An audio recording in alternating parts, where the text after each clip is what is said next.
Pues buenas tardes, compañeros y compañeras de Málaga, y buenas tardes a los compañeros y compañeras que nos están viendo por el streaming. La verdad que es la segunda asamblea informativa de la iniciativa de Fraternidad Popular Vamos, la que he tenido la oportunidad de participar. Y la verdad es que cuando empezamos a reflexionar sobre este asunto, sobre qué hacer, ¿no?, desde la Secretaría de Relaciones con la Sociedad Civil y Movimientos Sociales veníamos haciendo un trabajo pues, de relación con los colectivos sociales, con los movimientos, en la que pues, en muchos casos nos pasaban sus propuestas, las asumíamos, trabajábamos para convertirlas en iniciativas parlamentarias, esas cosas, ¿no? Pero hacíamos una reflexión de la necesidad de ser uno más. De ser uno más y no necesariamente ser simplemente el que lleva las cosas a las instituciones, y que era un poco extraño, nos sentíamos un poco extraños en muchos casos cuando veíamos cómo empezaban en algunos casos a vernos como los que estábamos en las instituciones. Y claro, hacíamos una reflexión, ¿no?, de qué es al fin y al cabo Podemos y de dónde viene Podemos, ¿no? ¿Cuál es el sentido que tiene este proyecto político, ¿no? Y claro, a mí, yo sé que tenemos una inscripción como partido en el registro de partidos del Ministerio de Interior y nos presentamos a las elecciones como partido, en coalición con otros en muchos casos, pero en el fondo nosotros difícilmente se nos puede encuadrar en la figura de partido. Nosotros nacimos como un proceso de empoderamiento popular. Podemos fue el catalizador de una situación que viene desarrollándose desde el estallido de la crisis en 2008. Desde un estallido de la crisis que lo que supuso fue, por una parte, dejar de forma descarnada que el modelo económico, que el modelo social y que el modelo político que existía era incapaz de responder a las necesidades de la gente, y que en un momento de crisis las instituciones tomaban partido. Y las instituciones estaban tomando partido de forma salvaje a favor de las élites. Y digo de forma salvaje porque se ensañaban con los sectores populares. Y nos encontramos al mismo tiempo como nuestro pueblo empezó a responder. Cómo empezaron a responder los trabajadores públicos de la enseñanza, los padres y las madres y los estudiantes en la Marea Verde. Cómo respondieron los trabajadores y las trabajadoras públicos de la sanidad impulsando la Marea Blanca. Veíamos cómo se movilizaron el conjunto de los trabajadores públicos contra los decretos en los que tanto el gobierno de Zapatero como el gobierno de Rajoy les metían la mano en el bolsillo para recortarles sus derechos. Y vimos cómo los trabajadores y las trabajadoras hacían huelgas generales defendiendo sus derechos ante las dos reformas laborales más salvajes de la historia de nuestro país. Una la hizo Zapatero, la otra la hizo Rajoy. Y veíamos al mismo tiempo cómo todo se tambaleó el 15 de mayo de 2011, cuando se ocuparon las plazas y cuando la gente, además, después de un ciclo de movilización, empezó a darse cuenta de que ya no era suficiente con decirle a aquellos que ostentaban el poder político que tenían que hacer las cosas de otra manera. Porque al final se les había caído la careta. Habíamos visto cómo miles de millones de euros públicos iban a las entidades financieras, las mismas entidades financieras que utilizaban la violencia para sacar a la gente de sus casas y les condenaban a una deuda perpetua. Habíamos visto, como decía Isa, cómo los consejos de administración se llenaban de politiqueros que habían pasado por los diferentes gobiernos de los unos y de los otros para garantizarse un futuro próspero al mismo tiempo que garantizaban los intereses económicos de las élites mientras estaban en los diferentes gobiernos. Y ese 15M nos enseñó cosas, y yo creo que nos enseñó cosas muy importantes. Nos enseñó y puso encima de la mesa una frase que era aquella de que lo llaman democracia y no lo es. Y lo llaman democracia y no lo es porque la democracia no puede ser únicamente votar cada 4 años, porque la democracia tiene que ser 365 días, porque reivindicaba el espacio público como un espacio de construcción y de participación democrática del conjunto de la población, y que no se delega la democracia, sino que lo que existe es un mandato que tienen que cumplir las personas que entren en las instituciones públicas. Y además, comentaba en un debate que tuvimos en la Universidad de Verano de Podemos, un compañero la semana pasada publicaba en Facebook que en el 15M había una frase que decía que no somos mercancías en manos de banqueros. Y no decía eso la frase. La frase era completa. La frase decía: no somos mercancías en manos de políticos y banqueros, porque denunciaba la connivencia de los unos y los otros para recortar las libertades, para meter ajustes salvajes, para hacer recortes, para hacer privatizaciones y para seguir permitiendo el saqueo de la mayoría social de nuestro país. Eso es lo que iba señalando el 15M, esa es la careta que le arrancó la gente en las plazas a aquellos que estaban detentando el poder político. Y hubo una respuesta por parte del régimen. Hubo una respuesta que fue intentar cerrar la posibilidad de un cambio. Un intento que hicieron en connivencia con la Troika, en connivencia con Angela Merkel, en una noche de verano, pensando que nadie se iba a dar cuenta, subiéndonos las apuestas. Y nos subieron las apuestas con esa reforma del artículo 135, en la que decían que antes que de los derechos de la gente estaba el pagar a los acreedores internacionales, es decir, a los grandes especuladores. Y después de eso, las puertas que parecían cerrarse, después de que nos dijeron que no existía espacio político para nada más que para elegir entre lo malo y lo peor, después de todo eso, resulta que hubo gente que consiguió entrar en los medios de comunicación y hackear las tertulias y conseguir transformar los dolores en un discurso de esperanza y en un discurso en el que, al fin y al cabo, lo único que venía a decir es que es posible transformar esas lógicas de resistencia en lógicas de construcción política y que era posible abrir un proceso de empoderamiento popular, de protagonismo popular, que abriera las instituciones a los intereses de la mayoría. Y creamos la mayor maquinaria electoral popular jamás conocida en nuestro país. Y abrimos los candados de las instituciones y entramos en los ayuntamientos y conseguimos las alcaldías de muchas de las principales ciudades de nuestro país y entramos en los parlamentos autonómicos con grandes grupos parlamentarios y entramos también, cómo no decirlo, en el Parlamento español con más de 70 diputados, con más de 5 millones de votos.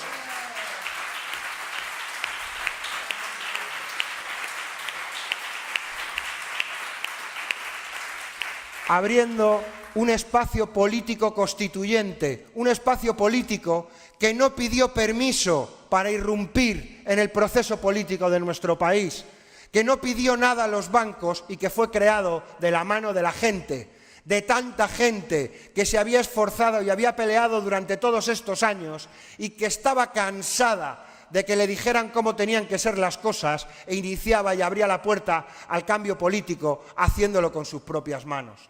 Y eso quizás no debamos olvidarlo en el ciclo político al que nos enfrentamos en estos momentos. Y quizás eso era la visión de esas grandes movilizaciones que habíamos tenido en mucho tiempo, cómo ese catalizador que supuso hackear los medios de comunicación, cómo ese troyano popular con coleta que metimos en las tertulias era capaz de dislocar los debates y cómo rompimos el mapa electoral.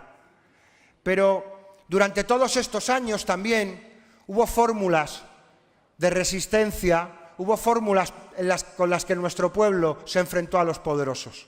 Todos estos años han sido años de lucha social asimétrica, de una lucha social en la que yo quiero recordar cuál era el discurso hegemónico que existía al principio de la crisis, cuando empezaron a echar la gente de sus casas. Yo quiero recordar cuando a la gente le decían que había vivido por encima de sus posibilidades, cuando le decían a la gente que haberse comprado una casa de apenas 60 metros cuadrados para toda su familia era porque se había vuelto loco y no era capaz de entender cuál era su posición social y que por eso le estaba pasando lo que estaba pasando.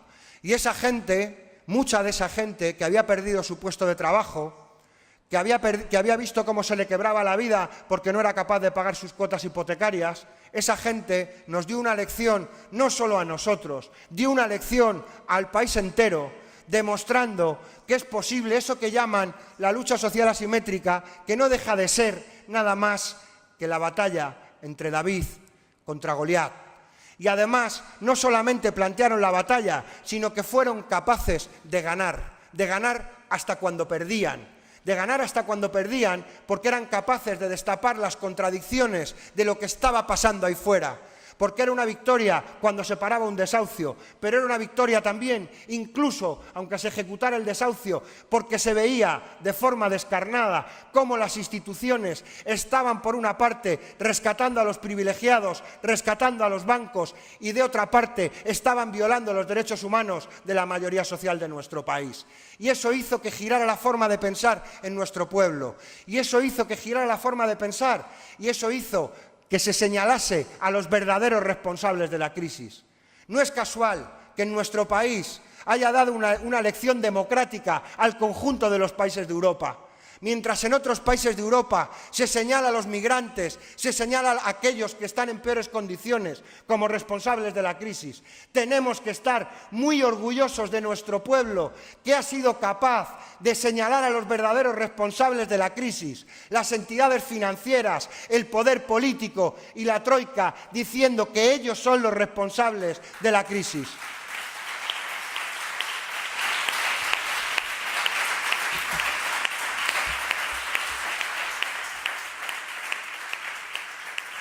Y nuestro pueblo no solo fue capaz de dislocar el discurso del régimen, no solo fue capaz de demostrar quiénes eran los verdaderos responsables y de demostrar que se estaban violando los derechos humanos y de reclamar que eso tenía que cesar y de poner el cuerpo y de defender la legalidad,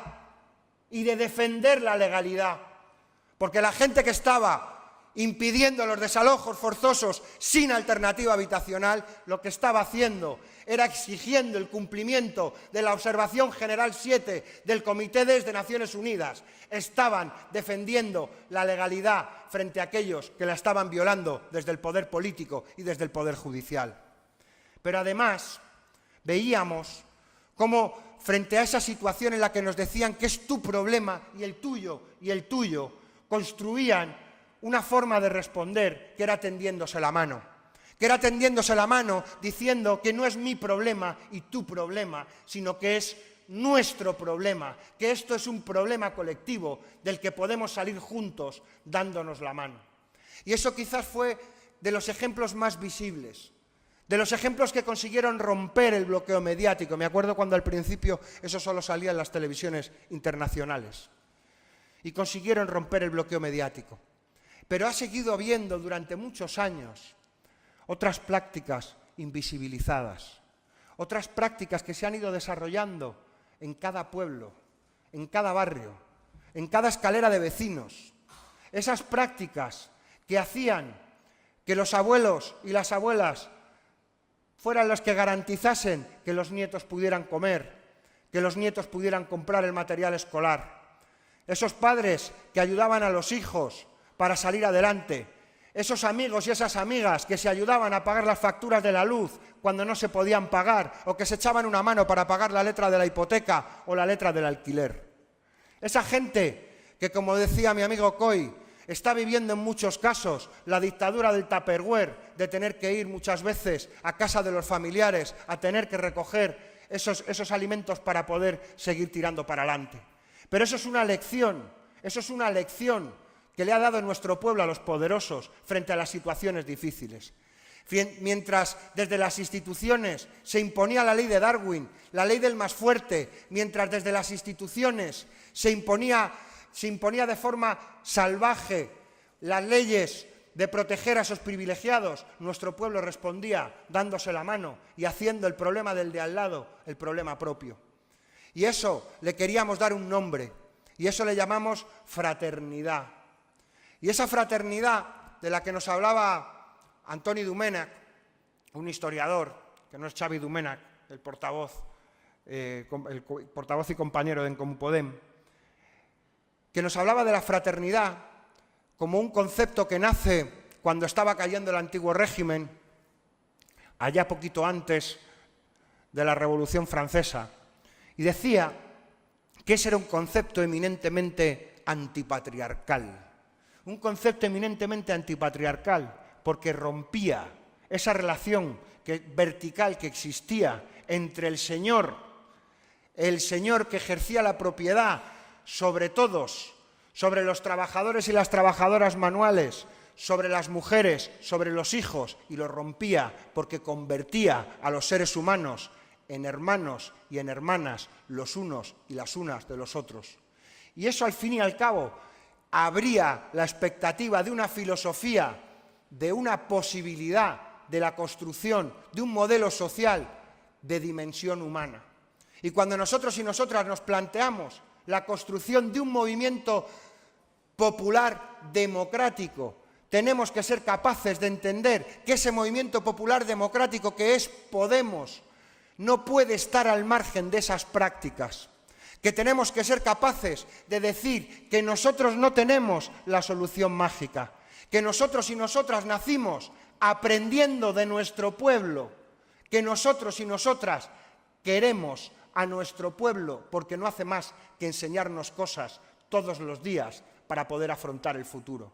Y que es el momento de abordar la lógica de la pedagogía popular de Paulo Freire, de construir codo con codo y mano con mano el futuro con nuestros vecinos y nuestras vecinas, con nuestros compañeros y con nuestras compañeras. Que es necesario que seamos capaces de poner en valor el concepto de la militancia. Cada vez que a mí me hacen una entrevista en algún lado y me dicen ustedes los políticos, me pongo enfermo. Los compañeros y las compañeras a las que nos habéis mandado a las instituciones, fuimos, somos y seremos militantes cumpliendo una tarea al servicio del colectivo, ni más ni menos.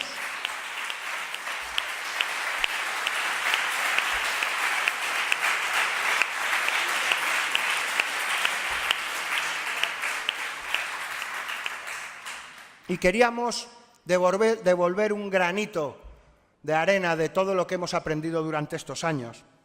Y creíamos que todo este activo militante, en muchos casos, en los debates que hemos tenido, mucha gente nos decía, bien, sí está muy bien la maquinaria electoral, pero hay que intervenir. Y hay mucha gente que viene de lo social. Y era necesario que abriéramos un espacio para intervenir socialmente, para que la gente que nos encontramos cuando llevamos a nuestros hijos a los coles, cuando nos hablan de los problemas que hay en el cole, no piensen solo en Podemos pensando en sus diputados, sino que piensen en Podemos porque hay militantes que están allí, que son vecinos y vecinas a pie de obra, peleando por hacer que las cosas sean diferentes. Que queríamos asumir esa filosofía de la fraternidad popular y convertirla en una práctica militante. Por eso lanzamos esta iniciativa. Y esta iniciativa tiene dos patas fundamentales.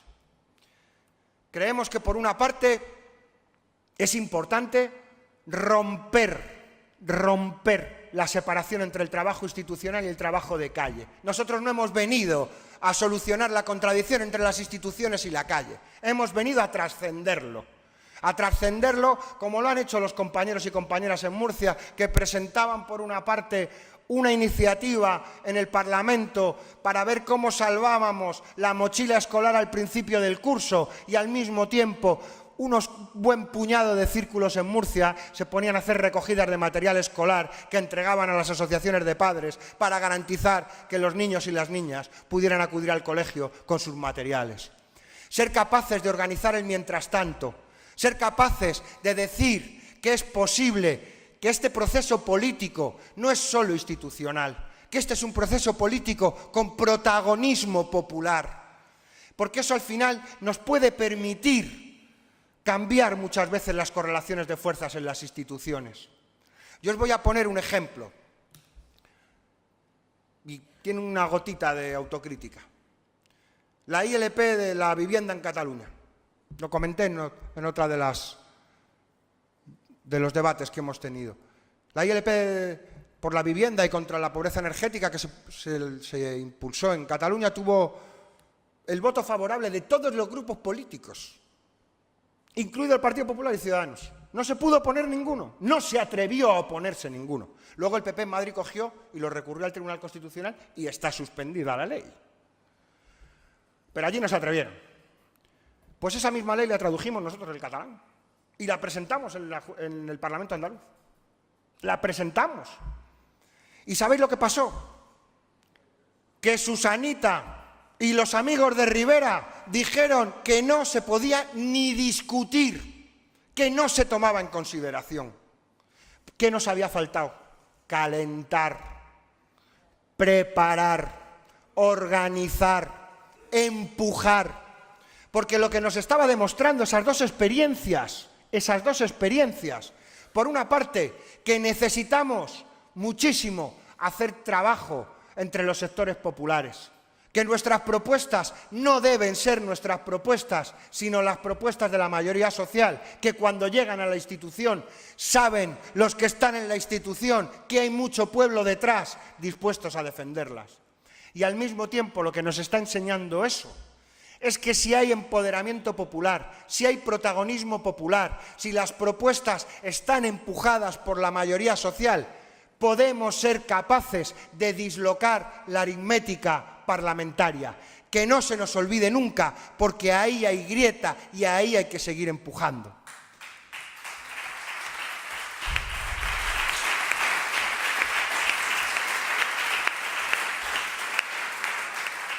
Y creíamos que hemos hecho muchos discursos en 2 años. Nos hemos manchado mucho en el discurso. Pero es necesario que ese discurso se llene de materialidad. Porque al final hay que concretar aquello que decía el poeta, de que la mejor manera de decir es hacer. Es hacer. Y tenemos que echar raíces en cada rincón de nuestro país. Y cuando nos lo planteábamos decíamos, por una parte, es necesario impulsar proyectos cotidianos. Proyectos cotidianos que en un determinado momento no es necesario que participe todo el círculo. Probablemente a lo mejor todo el círculo no quiera hacer trabajo social. Pero en todos los círculos hay 4, 5, 10, 15, depende del círculo, que quieren hacer trabajo social. Abramos ese espacio. En primer lugar, para lanzar las iniciativas, aunque sean pequeñas. Podemos hacerlas nosotros, podemos hacerlas con otros colectivos sociales desde el respeto a su autonomía y la independencia. Pero que cuando sepan que hablan con Podemos, están hablando no solo con sus parlamentarios, no solo con sus diputados, no solo con sus concejales, sino con una fuerza política militante con la que se puede contar para dar la pelea y para cambiar las cosas concretas, para cambiar nuestros barrios, para hacer nuestros pueblos diferentes. Para hacer nuestros pueblos, para hacer algo y hacer honor a una frase que he visto antes por allá en una camiseta, que decía que solo el pueblo salva al pueblo. Y eso no se nos puede olvidar nunca. Y esta iniciativa plantea eso, iniciar, ir dándole vueltas a qué proyectos concretos, analizar cuáles son las necesidades, hablarlas con la gente y empezar a organizar el mientras tanto. Pero no vale solamente con hacer proyectos para solucionar necesidades. Nosotros tenemos muy claro que las necesidades de la gente responden a la ineficacia de las instituciones y a que las instituciones en muchos casos están tomando parte por parte de los privilegiados, a un poder económico que sigue pisoteando los intereses y los derechos de la mayoría.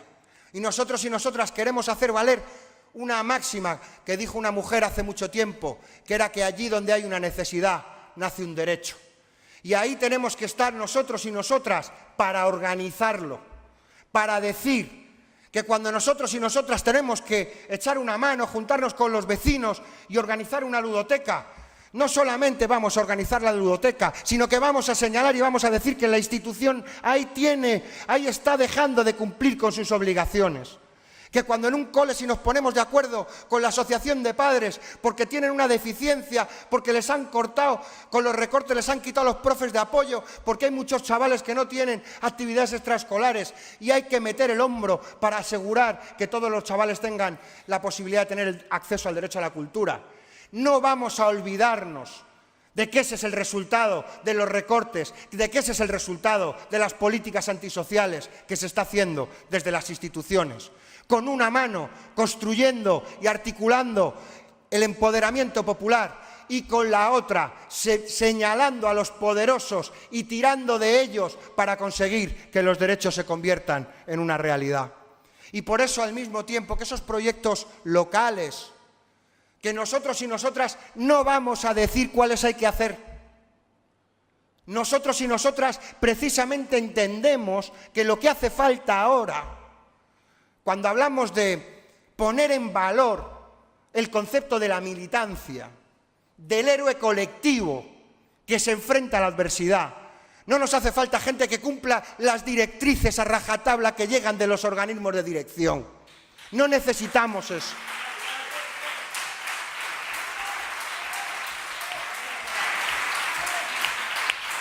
Necesitamos toda la creatividad que seamos capaces de ponerle al asunto. Necesitamos tener 1000 ojos en cada rincón de nuestro país para estar allí donde hagamos falta, para ser capaces de detectar qué es lo que tenemos que hacer y ser capaces de hacerlo con la gente. Esa es nuestra misión en este momento. Y esa es la misión también de quienes estamos en las instituciones, Porque nosotros y nosotras no nos podemos convertir en ese partido de cargos públicos, como el que tienen mañana, donde lo que importa son los presidentes, los diputados y los concejales. Aquí lo que tiene que importar,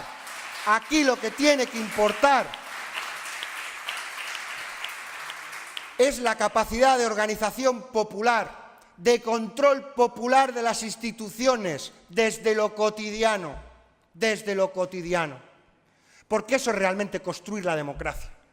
La democracia que nosotros y nosotras queremos, la democracia que nosotros y nosotras queremos rescatar, es una democracia de 365 días que defiende las libertades públicas, el ejercicio democrático en el espacio público, pero al mismo tiempo que dice que si no se garantizan los derechos sociales y ambientales, no es democracia, es otra cosa, y evidentemente frente a esa otra cosa nos van a tener enfrente. Y creíamos que era muy importante, por tanto, al mismo tiempo, evitar o enfrentarnos también a ese síndrome del corredor de fondo que tienen muchas veces los grupos de militantes en cada pueblo, en cada barrio, que están 4, 5, 10, dejándose el pellejo para levantar las cosas, y parece como que no hay nadie más que esa gente, ¿no? Y pensábamos que era interesante también que al mismo tiempo fuéramos capaces de introducir en la agenda política del país cuáles son los verdaderos problemas que tiene este país. Ya lo decía Pablo el otro día, hace unas semanas en Baracaldo, ¿qué es para nosotros la política? Para otros la política es el juego de las 3 en raya, de cuáles son los partidos que se ponen de acuerdo, de si sudan o no sudan la camisa, de si son más guapos o son más feos. Pero para nosotros y para nosotras la política es que a la gente no le llega la dependencia, es que hay recortes, es que no hay profes, es que están atacando los derechos de los trabajadores y las trabajadoras, y es que hay gente que no tiene ningún recurso para vivir, y es que hay gente a la que le están cortando la luz, el agua y el gas. Esa es para nosotros la política. Y queríamos hacer una primera acción dentro de esta iniciativa de Fraternidad Popular.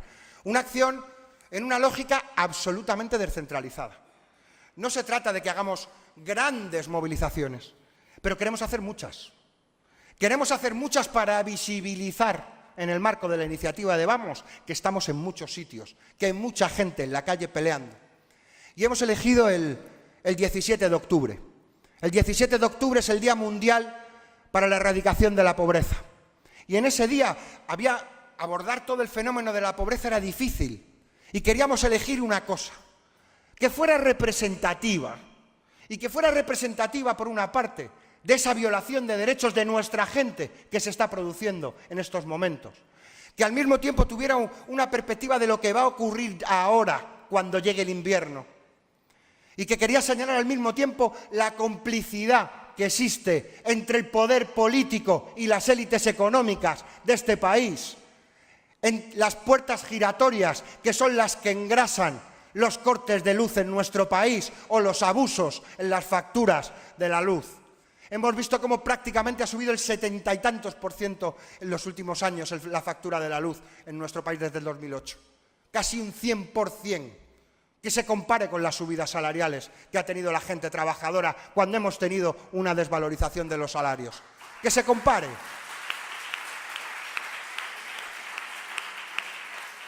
Y hemos elegido ese día y hemos dicho, se acerca el invierno, nadie sin luz.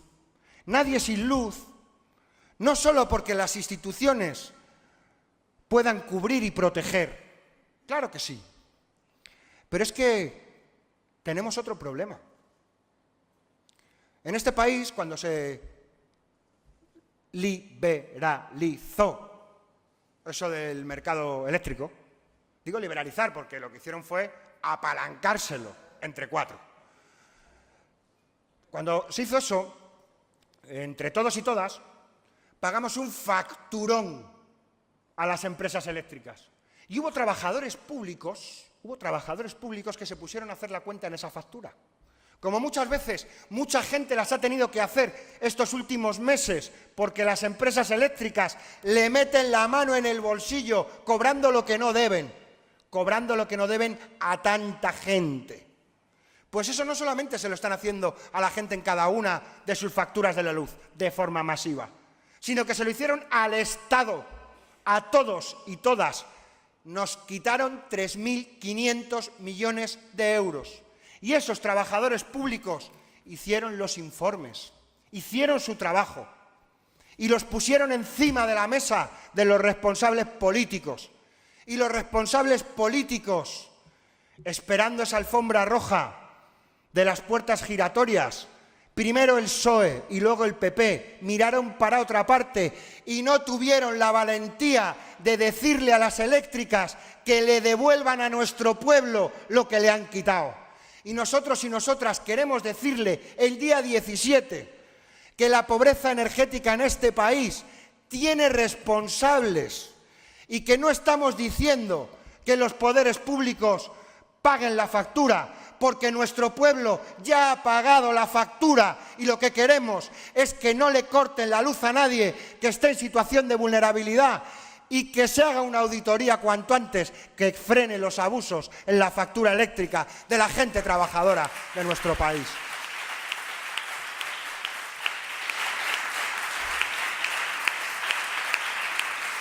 Que no nos hemos olvidado ni les hemos perdonado los 3.500 millones de todos y de todas y que se los vamos a seguir reclamando. Y os invitamos a que organicéis la respuesta y me diréis, ¿y qué hacemos? Yo no voy a decirlo, nosotros no vamos a decir lo que hay que hacer. ¿Qué lógica? La lógica que queremos hacer es una lógica como la que hizo Gesto por la Paz. Pequeñas concentraciones, pequeñas acciones simultáneas durante todo ese día, lo que queráis. Una pequeña concentración, unos despliegues de pancarta, una performance, una obra de teatro, lo que queráis. Pero que lo hagamos juntos. Que lo hagamos juntos y que podamos ver en un mapa que se encienden muchas bombillitas en muchos sitios. Muchas bombillitas en muchos sitios que dicen que este invierno a nadie se le debe cortar la luz porque no tenga recursos. Y que la responsabilidad de que no se le corte la luz es del gobierno, pero también de las eléctricas, y que ahí vamos a estar nosotros y nosotras para recordárselos, para darles la batalla hasta que ese derecho de nuestro pueblo sea respetado. Muchas gracias.